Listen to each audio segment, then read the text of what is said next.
Although this fragrance may appear to be a beauty and soft and feminine, she does come with a bite if you do push her, so be warned.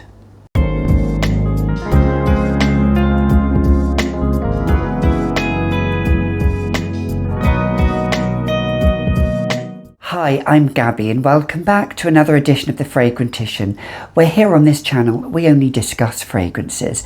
So if this is your eau de parfum, your eau de toilette or your extrait de parfum, then keep on watching. So in today's edition we are talking about the brand of Francesca Bianchi.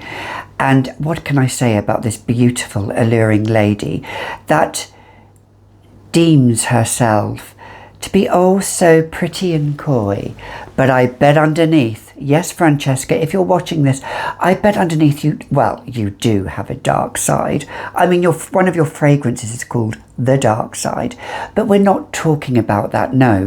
What we are talking about today is a feminine, angelic fragrance.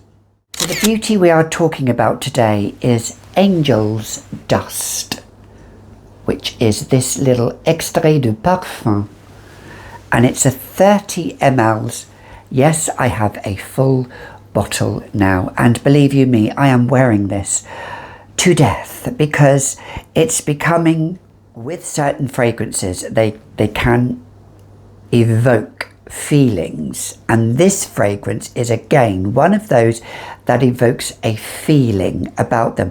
Francesca Bianchi as a brand, as a whole, evokes feelings, evokes stories, and I love fragrances that tell a story. I love a fragrance that just isn't a functional fragrance. It is an extension of yourself. It is an invisible mask of yourself, or it is a mask that you will show to everybody. This is what these type of fragrances have, and I do have 3 full bottles in my collection now, and I intend to get more. But this particular one I'm talking about is Angel's Dust.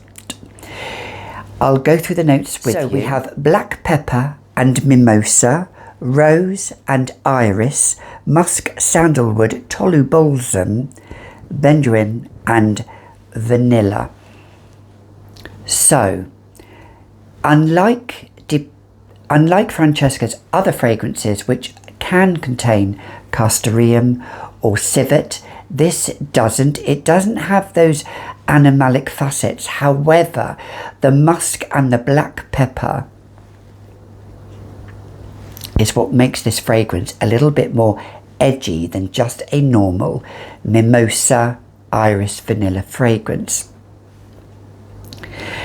I do love the feathers. I love the feather that it kind of evokes here, because when you smell it,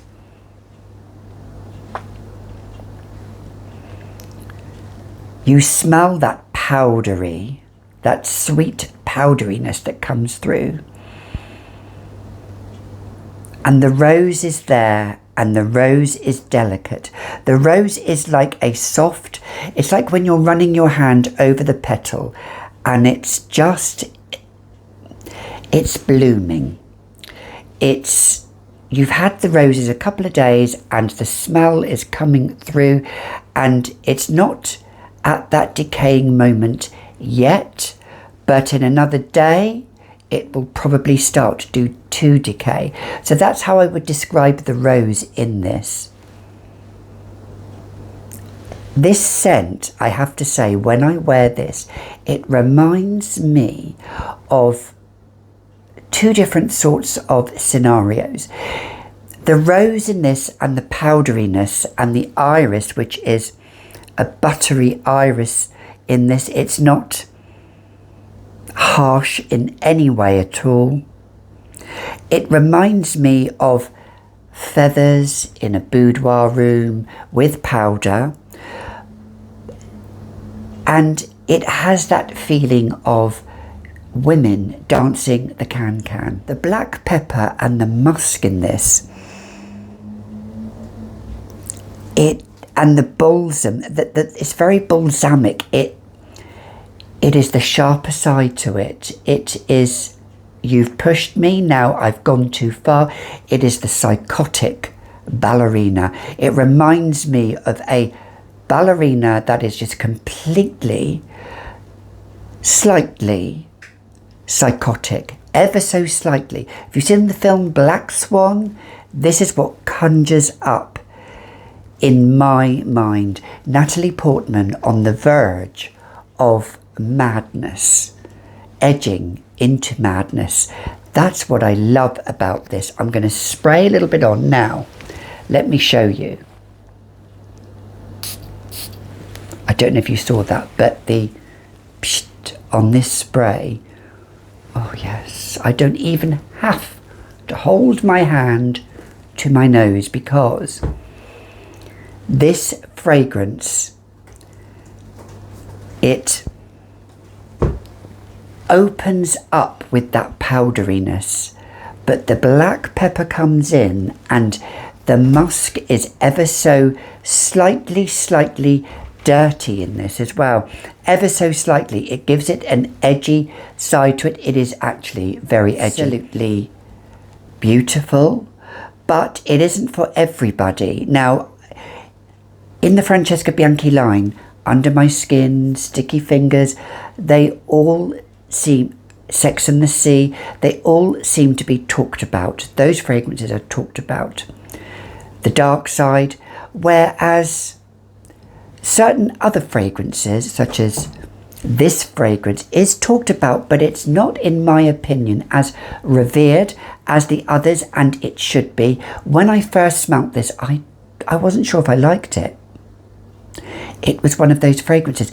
It's a fragrance because I'm so used to spicy ambers, spicy florals, amber florals, those fragrances from the Far East that have that Eastern feel to it. This doesn't at all, and it took me back. It took me aback. It evokes dancers. It evokes classically trained dancers.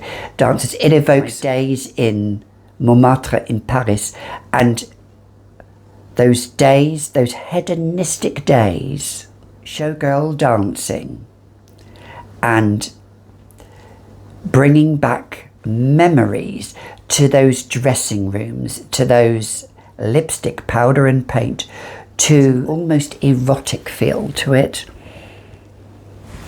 Those days of entertaining and dancing and champagne flowing, and this brings me to that kind of style, to that kind of era, to that Belle Epoque era, to that era where in the 1920s and 30s, when there was an innocence, but women would let men imagine the ankles showing, those dresses as they would walk by, and it's a bygone era. It's a bygone era. You don't have to show skin to wear this fragrance. You just have to wear this fragrance. Actually, Francesca Bianchi fragrances, you have to wear her fragrances to evoke how you feel and how you project. That's how these fragrances make you feel. That's what I love about this line. It is a fragrance for you alone to enjoy. It is a fragrance for you to wear and spray with gay abandon if you want to. I do have to say, because it is an extrait de parfum, you do not spray more than 2 to 3 sprays. One day I sprayed 4, hence I have a little bit of a 4 full-on sprays, and it was choking. Richard said to me, whatever you have on, it's very, very strong. Lovely, but it's very, very strong. So be warned. The sweetness comes from the vanilla there, but the benzoin adds it, that almost comforting feel to it as well.